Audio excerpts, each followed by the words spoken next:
Hola, ¿qué tal amigos de Ecos del Quinceo, el cerro de tus pasiones? Nos da muchísimo gusto saludarlos en un programa más. Otra vez tenemos la maravilla y el honor de entrar hasta tus hogares en este esfuerzo en conjunto que hacemos con los muchachos para llevarte este espacio deportivo, para mantenerte en contacto con la información deportiva, para tratarte de hacerte un poco más ameno este tema del confinamiento.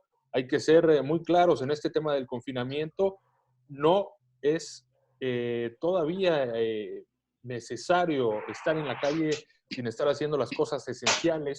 Sabemos que de repente la impaciencia nos puede llegar a ganar, pero hay que aguantar un poquito más. Si realmente no tenemos que hacer nada en la calle, hay que esperarnos en casa todavía hasta que las autoridades los indiquen. El día de hoy tenemos, nos da muchísimo gusto, a un invitado muy especial, a un exfutbolista profesional, ahora es miembro del Club América como uno de los visores oficiales, lo cual nos da también muchísimo gusto.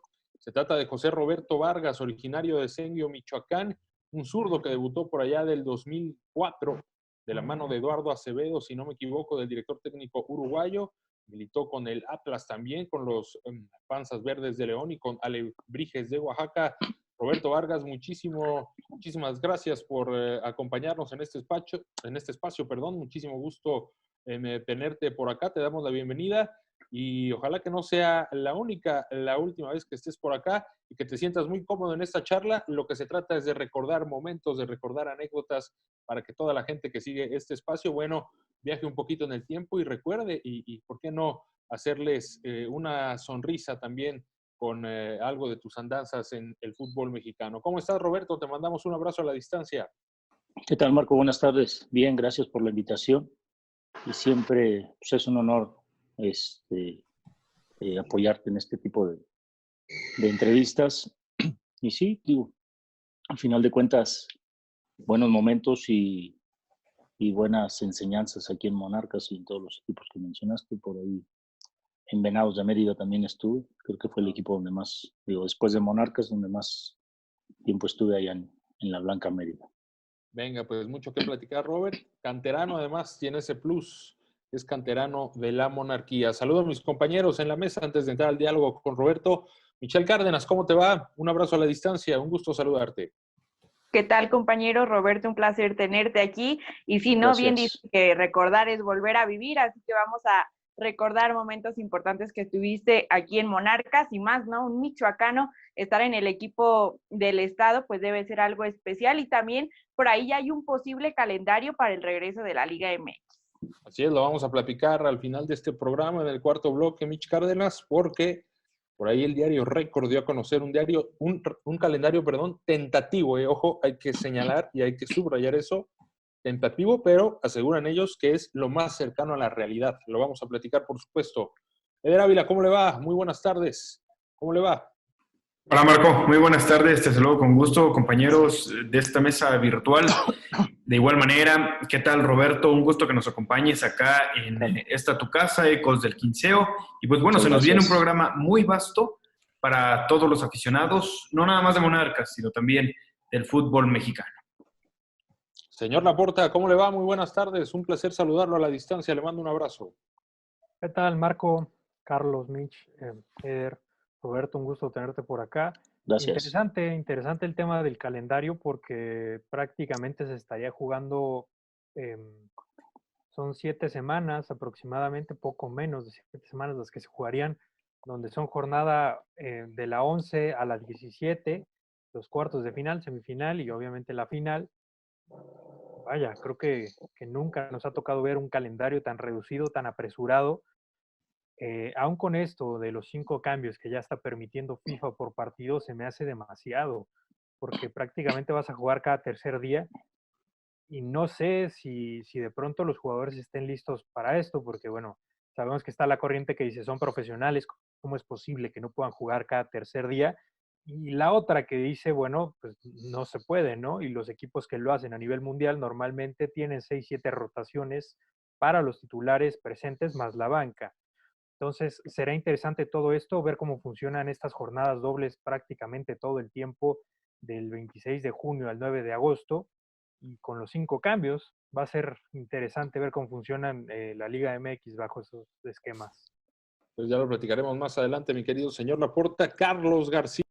Hola, ¿qué tal, Marco? Te saludo con mucho gusto, así mismo a mis compañeros aquí en la mesa de Ecos del Quinceo. Bienvenido, Roberto, ya lo mencionaban, esta es tu casa, el tiempo ¿Tiene que... problemas, Carlos? ¿Ustedes sí lo escuchan? Listo, ya te vemos, Carlos. Ahí está. ¿Ya? ¿Ya me pueden ver? Ahí está. ¿Cómo estás, Carlos? Hola, Marco, ¿qué tal? Te saludo con mucho gusto, así mismo a mis compañeros. Bienvenido, Roberto. Esperemos que este Gracias. programa sea muy ameno para ti, que te la pases muy bien. Y bueno, ya mencionan, esperemos no sea la única vez en la que nos puedas acompañar aquí al programa. Claro que no. Roberto, pues platícanos un poco tus inicios en el fútbol mexicano, cómo llegas a Monarcas, porque si la memoria no me falla, fuiste un debut muy abrupto, o sea, de un momento a otro debutas en el fútbol mexicano y no solo debutas, sino eres un caso extraño que debutas y te adueñas de la titularidad de inmediato, algo que muy pocas veces solemos ver. Platícanos cómo llegas a Monarcas y cómo se te abre el panorama para llegar de esa manera, para irrumpir de esa manera en Primera División y posicionarte como un lateral izquierdo de muchísimas condiciones en aquel momento. Sí, gracias, Marco. Saludos a todos. Yo llego aquí a Monarcas, digo, había tenido, a los 14 años más o menos llegué aquí a Fuerzas Básicas, no había una estructura como la que hay hoy en día. Había 2 categorías que eran mucho mayor, o sea, eran 2 años y 3 años mayores que yo. 81 y 82, que eran los equipos piloto, tercera y segunda división. Entonces llego yo, estaba Gerardo Alanís a cargo de esas 2 categorías. Memo Arciga estaba en tercera y Mario Díaz estaba en segunda. Entonces yo llego a Monarcas, no había pruebas, o sea, digo, en cierta forma no había así como que las visorías que se organizan el día de hoy. No había pruebas, no había visorías. Yo venía de América, estar en pruebas en América y pasaron 3 meses. Había estado en Pumas 6 meses antes también. Entonces, eso fue lo que me abrió un poco las puertas acá, ¿no? En cierta forma, mi papá por trabajo vino a Morelia, pasó al club, preguntó sobre las visorías, les comentó más o menos el camino que había tenido antes en Pumas y América, estoy hablando 12, 13 años. Y dijeron, bueno, pues algo ha de traer, ¿no? Entonces llegué. Pasaron situaciones ahí en México donde, en cierta forma, como lo que se maneja, ¿no? Pedían dinero, realmente no teníamos la capacidad económica para cubrir la mensualidad que nos pedían. Entonces en ese momento yo le dije a mi papá, ¿sabes qué? Pues ya no quiero nada de fútbol, ¿no? En todos lados va a ser igual. Entonces llega, me dicen, ¿sabes qué? Ya están las pruebas en Morelia, va a estar una semana. Vengo para Morelia, me quedo. Y justo en esa semana donde ya me dicen, ¿sabes qué? Si te quedas, me lastimo el tobillo. Fue un viernes, el sábado teníamos partido no sé, íbamos a salir. Ya iba a jugar con Fuerzas Básicas. Total, me regreso a Sengio 2 semanas, porque en cierta forma no había la estructura que hay aquí, no nos daban la rehabilitación. Entonces me dicen, ¿sabes qué? Haz esto y esto y te vas a recuperar. Cuando te recuperes, pues regresas. Regreso, estamos en un proceso de 2 años más o menos en equipo piloto. Y iban a pasar a tercera. Entonces en tercera me dicen, ¿sabes qué? Me dice Gerardo Alanís, te quedas 1 año más acá con nosotros porque en tercera pues, tu posición ya está cubierta. Dice, acabas a jugar y pues, de aquí te vas a segunda. Entonces, decido quedarme, juego y el llegar al primer equipo es cuando salto de equipo piloto a segunda. No paso por tercera, paso directamente a segunda. Y bueno, ya se queda al frente también Gerardo Alanís, entonces se facilita un poco, ¿no? Ya me conocía, entonces paso directamente a segunda. Y en segunda duró 1 año, se va Alanís, llega el Harlen Medina, en ese inter... Harlen Medina, que fue auxiliar de Chucho Ramírez, ¿no? Así es, auxiliar en el primer campeonato de Sub-17, entonces llega él y se forma el torneo de reservas, que jugábamos antes el preliminar de los partidos de primera. Termina el primer torneo de reservas, me regresan otra vez a segunda con el Harlem y llega Luis García, en ese sale Romano, digo, con Romano y Tena de repente ya nos subían a entrenar a hacer interescuadras con el primer equipo. Pero llega Luis García y nos va a ver 2 partidos al Venustiano, nos toca jugar 2 de local. Entonces ahí es donde toma la decisión de otros 4 jugadores y yo subirnos al primer equipo. Estaba Mohamed. Entonces, mi primer convocatoria del primer equipo a una concentración fue con Mohamed en un partido contra América, que perdimos aquí 6-1, 6-2. Y después de ahí sale Mohamed, llega Acevedo y Luis García a mí me dice, ¿sabes qué? No vamos a... Sale Carlos Morales, que era el que estaba por izquierda, y dijo que no se le iba a jugar con la gente de aquí de la cantera. Entonces estaba Charel Hernández, que tenía mano por tener más tiempo entrenando en primera, y estaba yo. Entonces, como tal, pues Charel no era un lateral natural, era más volante o más medio ofensivo. Entonces, ahí se da la oportunidad, nos vamos a la pretemporada. Toda la pretemporada realmente casi no jugué, hasta llegar a la Copa Pachuca Cuna del Fútbol, que el cuadrangular que hacían antes. Así es. El primer partido juego 20 minutos, el segundo partido juego todo el partido, si mal no recuerdo. Y después de ahí, del primer partido, nos toca aquí contra Pachuca en el 2004. Me toca debutar, perdimos 2-0. Y así fue como se dio la llegada a primera división. Entraste por Mariano Trujillo en aquel partido frente a Pachuca. Vamos a hacer una pausa. Sí. Estamos con Roberto Vargas, canterano michoacano de Monarcas Morelia, recordándonos cómo llegó a debutar después de una etapa en Pumas y en América. Ojo que primero fue a probar suerte a la capital del país. Vamos entonces a regresar para seguir conversando con José Roberto Vargas en Ecos del Quinceo, el Cerro de tus Pasiones.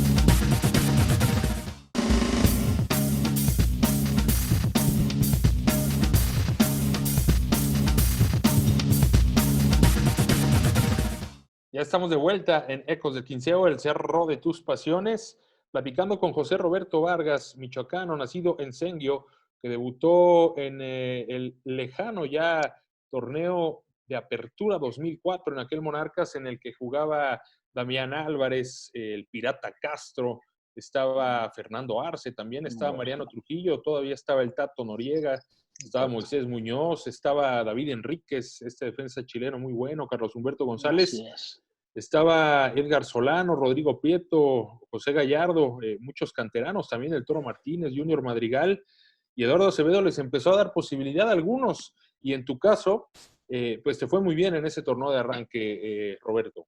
Sí, la verdad que sí, te digo, debuto en el primer partido del torneo, juego los últimos 20 minutos, perdimos 2-0, nos toca ir a Toluca, ahí sí no tuve minutos.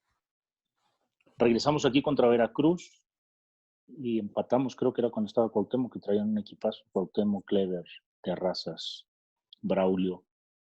Entonces me toca jugar todo el segundo tiempo, estaba el Tato Noriega, sale el Tato, entro yo todo el segundo tiempo y después de ese partido prácticamente terminé el torneo de titular. Y dentro de tu época en Monarcas, pues tuviste varios directores técnicos, entre ellos pues Darío Franco, el fantasma, pero ¿cuál fue el que más te marcó a ti en tu carrera? ¿El que más te dejó alguna lección importante? Pues creo que de todos aprendes algo, de todos aprendí.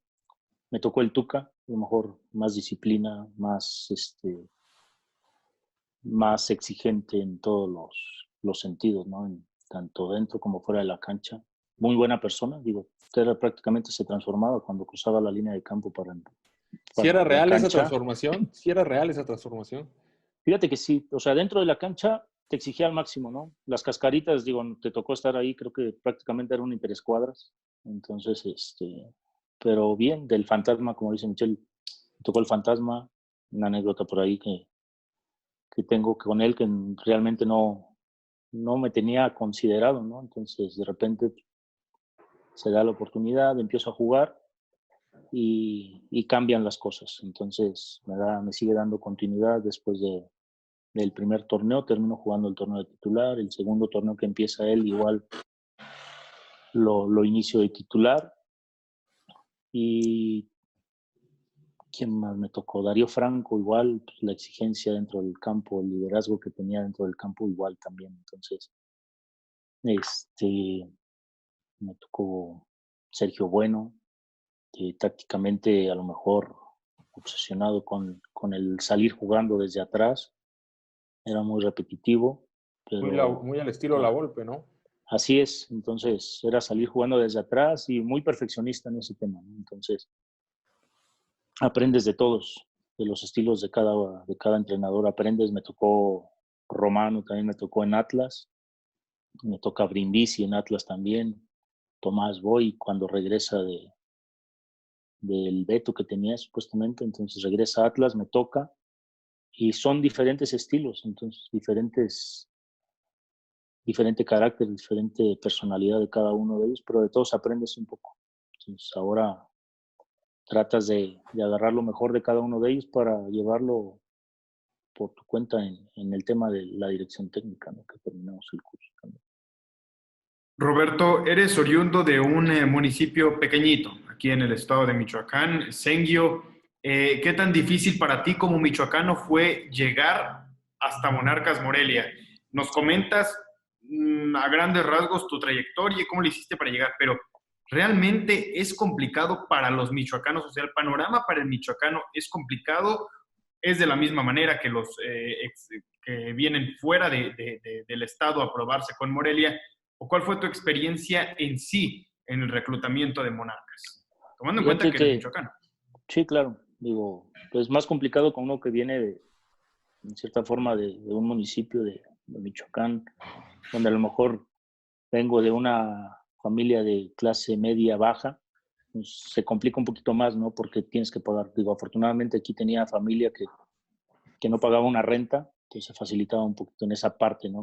No se veía tan complicado, pero aún así es complicado. Ese tema a lo mejor limita un poco a los jugadores de aquí del estado que el futbolista, no sé, en un porcentaje muy alto venimos de escasos recursos, y eso es a lo mejor lo que limita, ¿no? No había en ese tiempo, no había casa club, después empezó a haber, pero no sé cómo seleccionaban los jugadores que tenían derecho a casa club. Nunca me tocó, pero sí es complicado, o sea, complicado para todos en general, ¿no? Depende cuáles son tus sueños y que tengas para llegar a primera división. Entonces, muchas veces, yo digo, hoy en día me tocó aquí dirigir una tercera,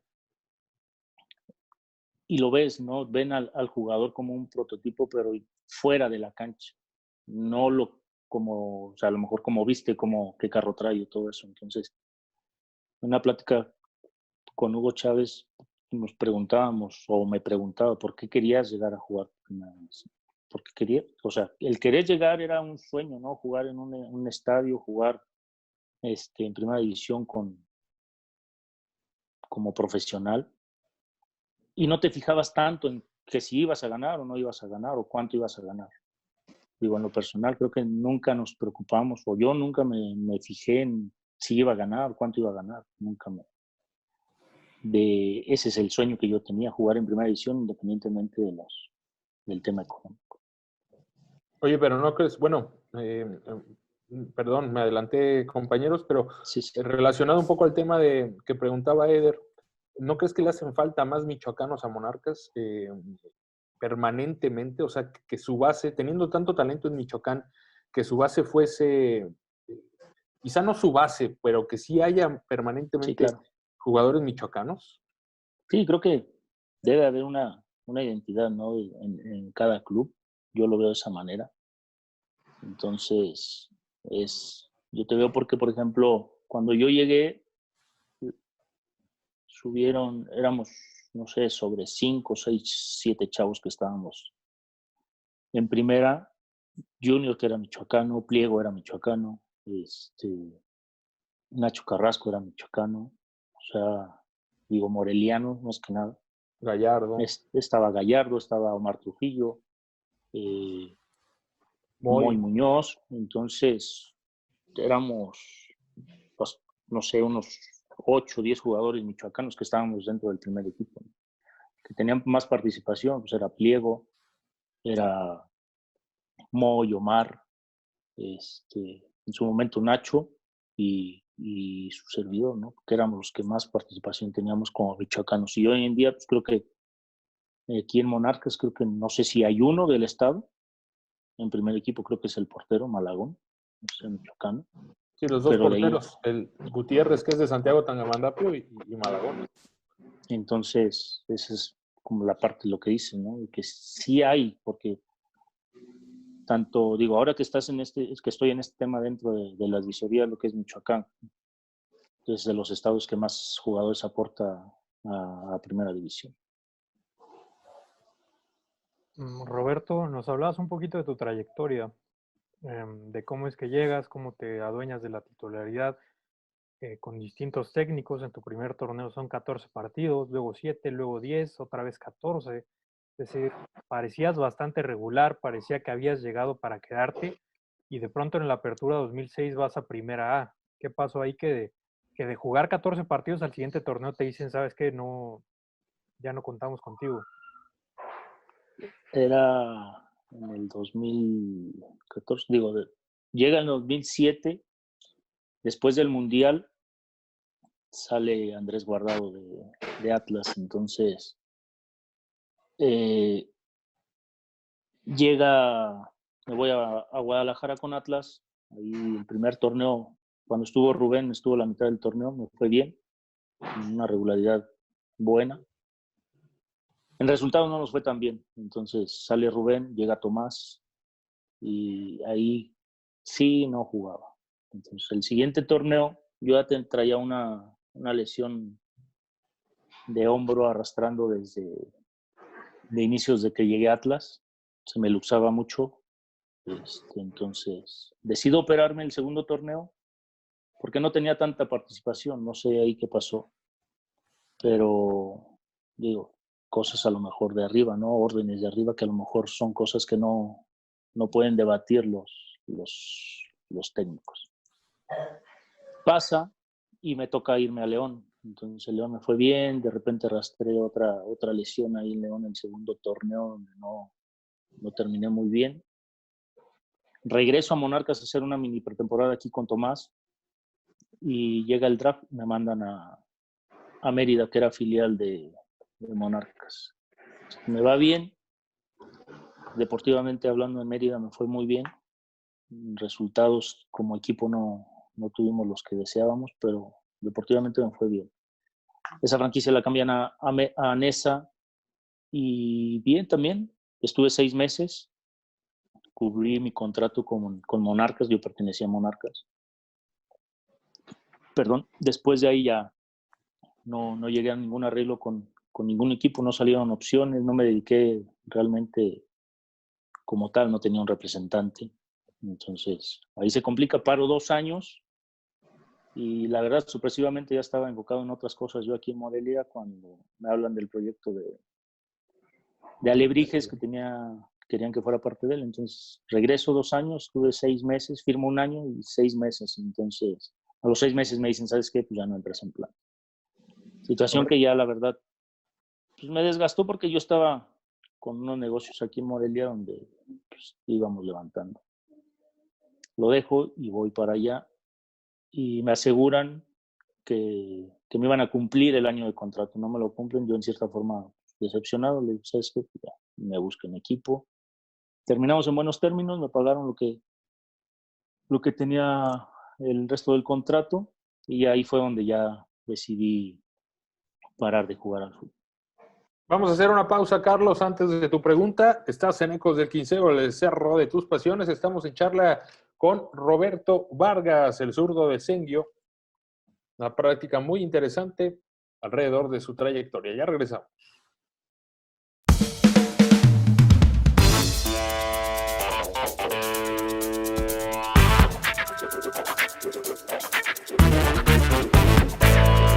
Recopilar todas las voces.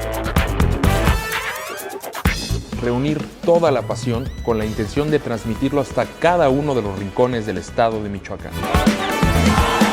Un medio de información multiplataforma conformado por profesionales de la comunicación.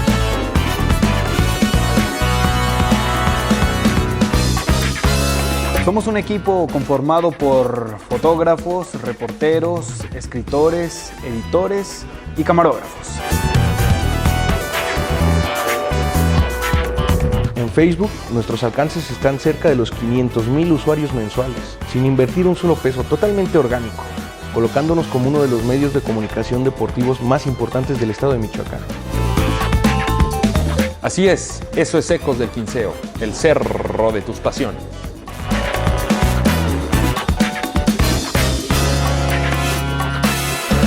Imagínate.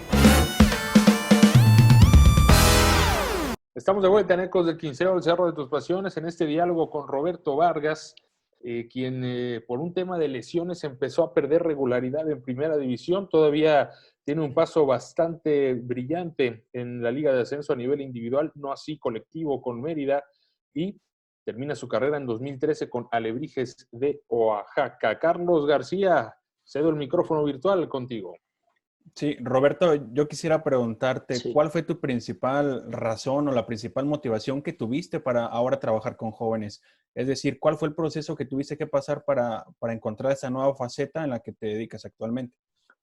Fíjate que fue muy raro. Cuando estaba en el colegio de mis hijos, empezaron a dar talleres después de clases. Entonces, en una de ellas estaba fútbol y me invitan a mí como, pues digo, sabían que había jugado, entonces me invitan para dar ese taller y empezamos, ¿no? Empezamos partidos amistosos y los mismos papás me decían, ¿sabes qué? Pues empezamos a entrenar. Y ya llega el primer partido y me dicen, no inventes, lo que pasa es que a nosotros siempre nos han goleado. O sea, no hemos ganado un partido, o sea, siempre eran goleados. Entonces, conseguimos un partido amistoso y de casualidad empatamos 2-2. De casualidad. Ya no perdimos, ¿no? Porque era combinación, era una selección de sexto hasta prácticamente primero de primaria. Entonces, la diferencia de edades era bastante en nosotros, no tanto con los otros equipos que tenían una categoría, no sé, 2010, 2008, 2006, que eran parejitos. Nosotros teníamos esa problemática de meter a todo prácticamente la escuela, ¿no? Porque era pequeña el colegio, apenas empezaba. Y empatamos. El siguiente partido volvemos a empatar y el tercer partido ganamos. Entonces, de ahí como que dije, bueno, pues sí me gusta enseñarle a los niños, han aprendido, han avanzado. Fue poco tiempo porque se canceló un torneo interescuelas, intercolegios.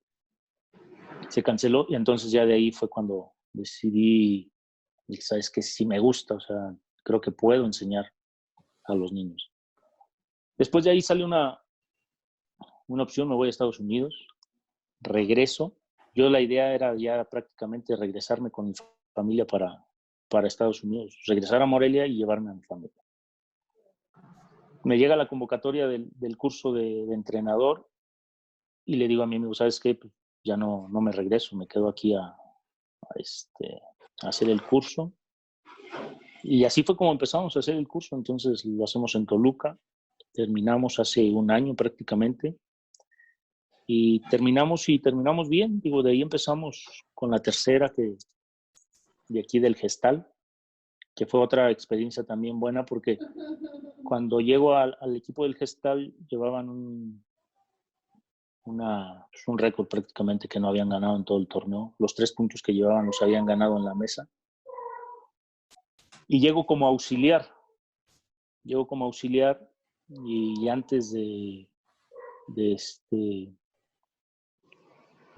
primer partido que me toca debutar, el entrenador se hace a un costado, ¿no? Entonces me quedo yo al frente del equipo, empiezo a trabajar con ellos, ganamos el primer partido aquí, 4-3, y creo que fueron 3 partidos seguidos que no perdimos. Entonces esa inyección anímica, a lo mejor el equipo estaba por los suelos anímicamente, entonces era un cotorreo prácticamente esa tercera, había buenos jugadores. Y ya les Y- empezaste a meter Y seriedad. de ahí empezamos a meter un poquito de disciplina, ¿no? Lógicamente muchos se hicieron a un lado porque a lo mejor no les gustaba esa parte de la disciplina, de llegar temprano a los entrenamientos, si empezábamos 4:30, muchos llegaban barriéndose prácticamente, como se dice. Entonces, esa parte la fuimos quitando, ¿no? Si llegabas después, te dejaba entrenar, pero ya no entrenabas al parejo del equipo. Una última pregunta de mi parte, Roberto. Sí, adelante. Últimamente, o bueno, en los últimos años, América se ha consolidado como una de las canteras más importantes a nivel nacional. Actualmente tú trabajas para el club. ¿Cuál es la base la base del éxito o la fórmula que está implementando América, a diferencia de otros equipos, para que los jóvenes puedan ir resurgiendo torneo tras torneo y exportando jugadores al viejo continente? Sí, ahora sí, como dicen, lo que te exigen ahí de hoy en adelante, pues, por ejemplo, a nosotros nos dicen, el próximo portero tiene que ser mexicano, sí o sí. Entonces, te tienes que dedicar a buscar un portero que realmente tenga las capacidades y la calidad para llegar a América, ¿no? Entonces, como dices, en los últimos años es a lo mejor el equipo que más ha vendido al extranjero. Y eso va mucho del trabajo que se ha hecho en Fuerzas Básicas, ¿no? Hay mucha calidad en Fuerzas Básicas. Hoy en primer equipo entrenan 4, 5, hasta 6 jugadores en primera. Lógicamente se conjunta todo el tema de lesiones que pasaron durante el torneo pasado y hay la calidad para hacerlo. Todavía, digo, en lo personal, en el poco tiempo que llevo allá, me ha tocado ver chavos de la sub-20 que la verdad tienen muchísima capacidad. El torneo pasado, bueno, este torneo debutó un chavo de 17 años, entonces sí hay bastante calidad en América, ¿no? Entonces ese es el objetivo del club, de seguir por ese mismo camino. Yo quiero preguntarte sobre lo que acaba de pasar con lo del ascenso y el descenso, tú que tuviste oportunidad de estar cerca de alguno de los equipos de la Liga de Plata, como se le conocía. Mira, fíjate que sí, para mí, yo creo que sí es parar el proceso de muchos jugadores, ¿no? A mí que me tocó ir de primera a Liga de Ascenso es complicado el que vuelvas tú a regresar a primera, y aún siendo campeón, digo, me lo decía un profe, David Patiño, la Liga de Ascenso es el infierno, ¿no? Digo, ahora no sé cómo estaba en el tema económico, pero a nosotros nos tocó de que de repente, lejos de buscar un acomodo en primera, buscar un equipo en Liga de Ascenso, pero que te cumplieran en lo económico, ¿no? Que te pagara puntual. De repente había 3, 4 meses que jugabas y no cobrabas, entonces es complicado. Entonces ellos los de Liga MX hablan del tema económico, ¿no? Que se vive en la Liga de Ascenso, digo, siempre se ha vivido. Y a mí me tocó. Entonces esa parte a lo mejor, digo, no justifica, porque sí hay muchas familias que dependen de muchos jugadores que dependen que ya no dan para esta liga de desarrollo. Entonces sí hay muchos jugadores que por esa parte pues me duele, ¿no? Que vayan a quedar varados ahí sin equipo, sin un sueldo, digo, no sé qué vaya a pasar. Digo, desgraciadamente muchas veces no nos preparamos para esto como jugadores. Entonces, ¿qué hacer? Muchas veces no sabemos hacer otra cosa más que jugar al fútbol. Roberto, justamente en particular respecto a ello, el ascenso de alguna manera tenía que estar visto como un semillero para la Liga MX y para el fútbol mexicano, pero desde hace mucho tiempo era una categoría que se ha visto muy golpeada, muy latigada en el fútbol mexicano, y que más allá de ser un semillero, pues dejaba de alguna manera, pasaba a ser una liga para que los futbolistas terminaran llegando allá en lugar de que de allá salieran para la Liga MX. ¿Crees que en eso le va a venir mejor la Liga de Desarrollo o el ascenso? El haber eliminado esta categoría va a impactar de manera negativa en el fútbol mexicano. Y fíjate, a lo mejor tiene sus pros y sus contras, ¿no? Pero el tema, por ejemplo, muchos jugadores de calidad que iban a lo mejor de salida de liga de primera, iban y nos retirábamos a lo mejor en liga de ascenso, ¿no? Y eso hacía que el nivel de liga de ascenso, digo, le tocó al mismo Cuauhtémoc y a varios terminar ahí su carrera. Es competitivo, lo competitivo creo que a lo mejor sí va a mermar un poquito en la liga de desarrollo, ¿no? Digo, el semillero, a lo mejor la posibilidad de un sub-20, por ejemplo, que pues, a lo mejor no daba el ancho todavía o que de repente sí, de repente no da el ancho para llegar a primera, pues a lo mejor puedes trabajarlo con él uno o 2 años más en una sub-23 que te pueda dar el desarrollo, y si no, pues realmente hay uno. Y en liga de ascenso, pues la competitividad es mayor, ¿no? Ya te encuentras con gente de más experiencia, también te sirve como fogueo para los chavos que si no tienes cabida en un primer equipo, te pueden mandar, hay convenios, digo, que tenían convenios equipos de primera con los de liga de ascenso y mandaban a los jugadores de 20 años para allá. Entonces, pues tiene sus pros y sus contras, pero sí pega mucho en el tema de fútbol. Robert, pues ya prácticamente nos tenemos que ir. Sin embargo, me gustaría despedir con una dinámica. Te vamos a lanzar o te voy a lanzar unas breves y tú me respondes con lo primero que se te venga, ¿de acuerdo? Listo. Venga, vamos a ver. ¿Quién fue el jugador que más te echó la mano? Pues me echó la mano. Un compañero, con consejos, etcétera. Fíjate que a mí me ayudó, digo, son varios. Con Arce platicaba mucho también. Fernando Arce. Con Miguel Fuentes. Miguel Fuentes fue parte fundamental en el tema. Cuando yo subí a primera, subí con un sueldo de segunda división que tenía contrato, y él fue el que tuvo que ver para que me subieran el sueldo acá en Monarcas. Venga. El michoacano más talentoso que haya jugado en Monarcas. Híjoles. Digo, talentoso, pues tal vez me tocó. Pero es que son varios y son mis amigos. Entonces, por ejemplo, me tocó Mario Ruiz, Omar Trujillo y creo que para mí Nacho Carrasco. Venga. El más talentoso con el que compartiste entrenamiento en Monarcas, ya incluidos extranjeros. Es que también me tocó gente de calidad. Me tocó, por ejemplo, Damián Álvarez, creo que sin lugar a duda. Damián Álvarez, me gustaba mucho pues, Gabriel Rey y Rafa Márquez Lugo. Venga. El mejor lateral izquierdo del fútbol mexicano. Hoy en día o de la historia. Digo, a mí me gustaba mucho. Dime uno y uno. A mí me gustaba Ramón Ramírez. Ramón Ramírez. Para mí era Ramón Ramírez. Si fueras empresario, ¿meterías un equipo a la Liga de Expansión o meterías un equipo a la nueva Liga de Balompié Mexicano? ¿Dónde pondrías tus fichitas si fueras empresario? Pues sería ver qué ofrece cada liga, ¿no? O sea, también tienes que ver esa parte. Te lo llevas con cautela. Sí, claro. O sea, tienes que ver qué te ofrece de un lado y qué te ofrece del otro. Igual, en la liga de desarrollo, pues, lógicamente tienes el apoyo económico, ¿no? Anualmente a lo que se dicen, que son 20 millones de pesos, o creo que sí son de pesos, ¿no? Sí. Entonces, esa parte, digo, un apoyo donde a lo mejor la inversión la haces menor y los sueldos son menores en esa liga de desarrollo. En la liga del balompié mexicano, no sé qué sueldos estén manejando, pero digo, han traído, digo, en el tema de Baja California se escucha que Jofre Guerrón y Michael Arroyo, que son jugadores que tienen o tenían un salario alto. Sí, claro. A ver, la que sigue. ¿Vela o Cuauhtémoc Blanco? ¿Con cuál te quedas? Sí, no la pones difícil.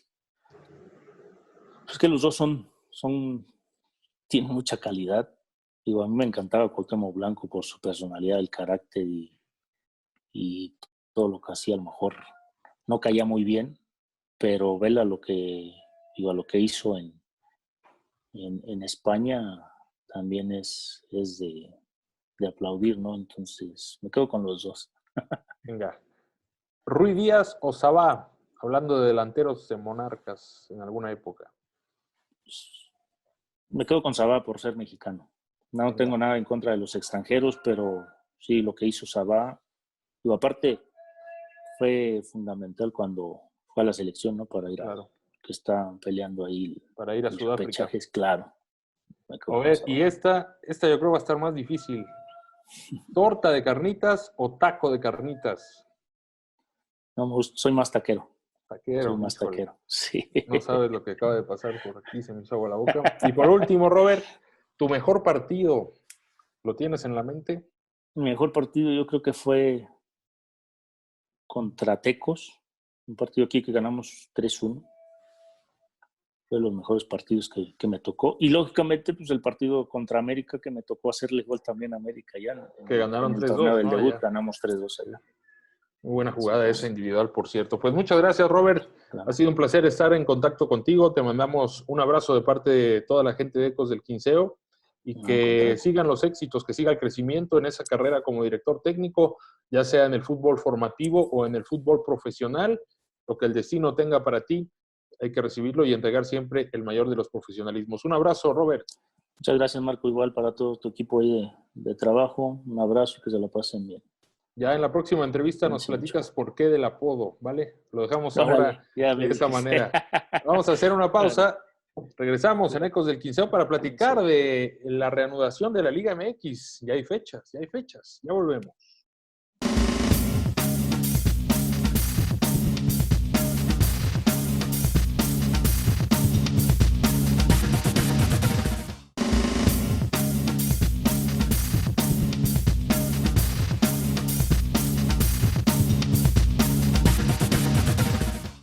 Ya estamos de regreso en Ecos del Quinceo, el Cerro de tus Pasiones. Gracias por acompañarnos. Linda charla con José Roberto Vargas.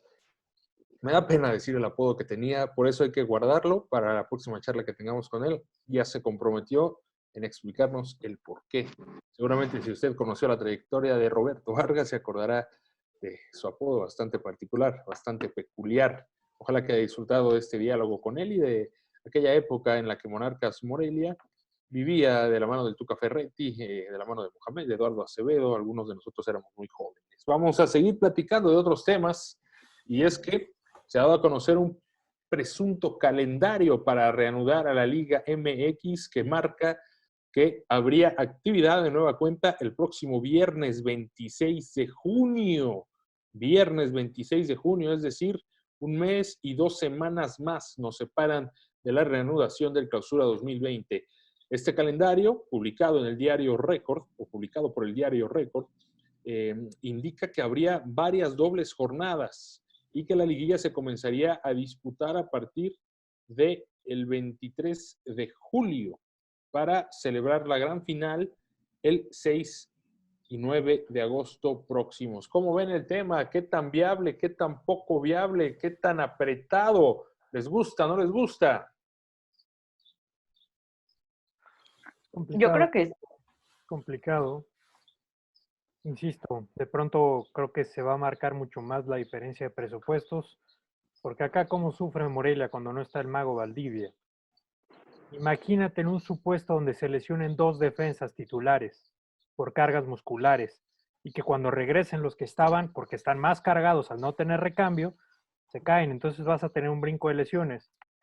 Tigres no va a tener problemas, Cruz Azul tampoco, no creo que América, tampoco Rayados, pero los que no tienen planteles tan largos creo que sí la van a sufrir bastante, ¿eh?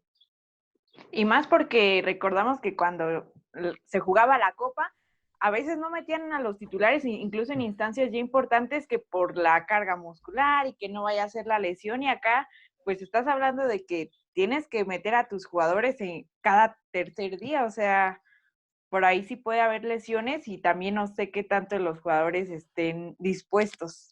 No, y agregando que tienen más de un mes en inactividad, ¿no? O sea, no pero es... lo van a llevar poco a poco.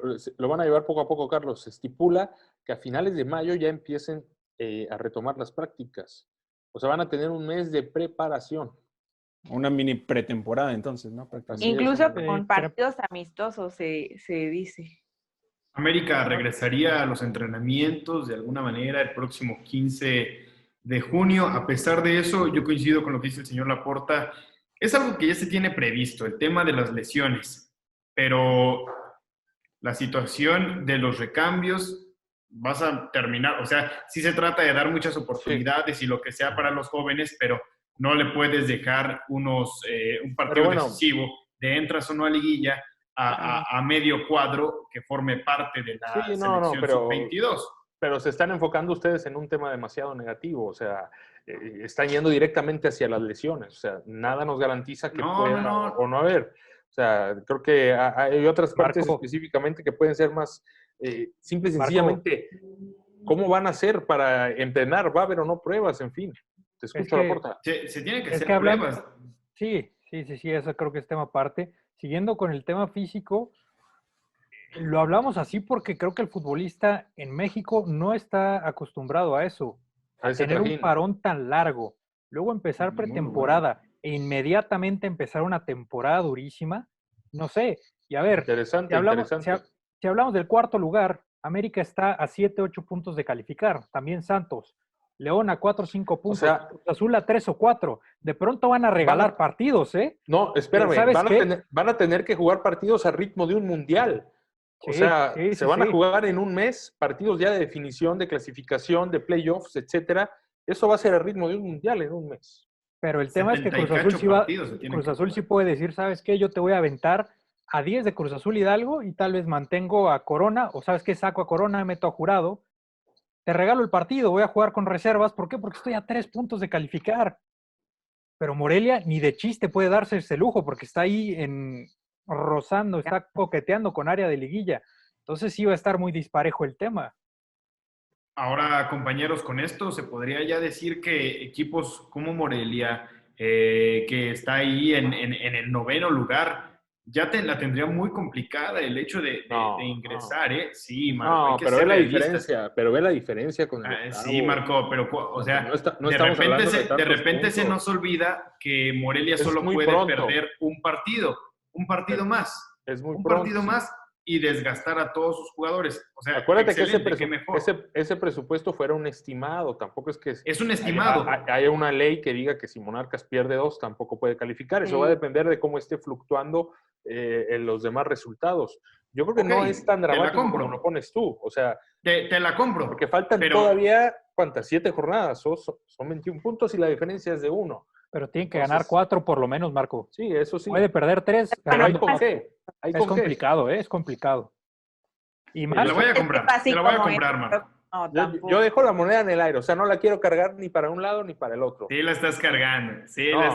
No. ¿Por qué? O sea, porque hay un punto de diferencia nada más, si no me equivoco, con el 8º lugar. Pero Marco, es que ¿cuántos tienen 14 puntos? Son 6 equipos. Sí, pues, es una pelea cerradísima.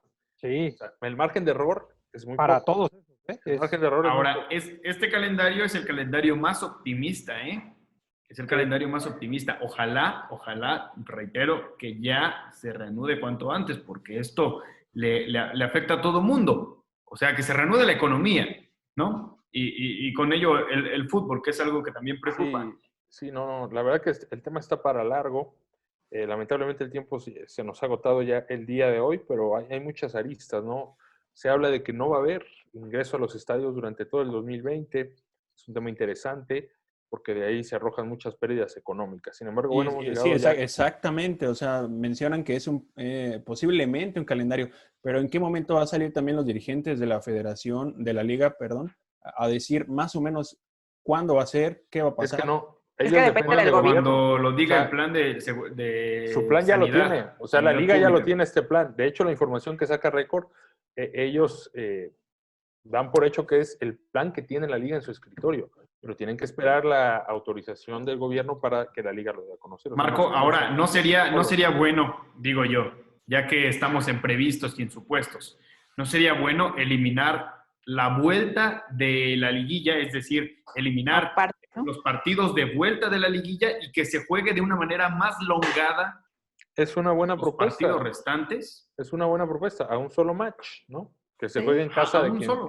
Que se juegue en casa de quien quedó mejor ubicado. Y eso le pondría también muchísimo más picante, porque ahí te juegas, es de vida o muerte. Pero volvemos a lo mismo. ¿Qué dedo nos chupamos, Eder? Tú me lo dices. ¿Qué dedo nos chupamos? No, sería bueno. Dije, estamos hablando de supuestos y es una situación extraordinaria que Lo ideal puede pasar sería a perjudicar. cancelar este torneo, hacer como que nunca No, pasó. Laporta, ¿por qué? Marco, los estás exponiendo a lesiones, a contagios, estás exponiendo a que la gente se junte a ver los partidos. A mí se me hace irresponsable. Sí. Cierto, ¿eh?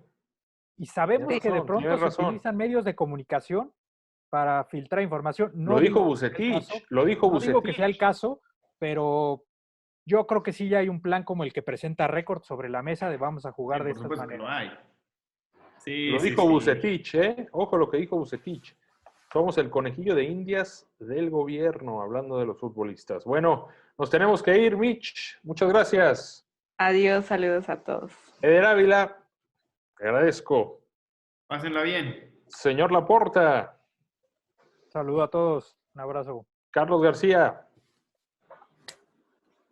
Y gracias a toda la gente que nos ha acompañado. Mañana un programa inolvidable. Tiene usted videocasetera, sáquela, desempolve el VHS y dele rec a partir de las 3 de la tarde en Canal 6 Media Group, a la 1 de la tarde en Facebook. Charla en vivo con 5 de los históricos de Monarcas, de los verdaderamente históricos, de los que levantaron un título. Estarán conectados acá en Ecos del Quinceo, el Cerro de tus Pasiones. Mañana, sí, mañana jueves, con un TBT histórico. Muchas gracias y hasta la próxima.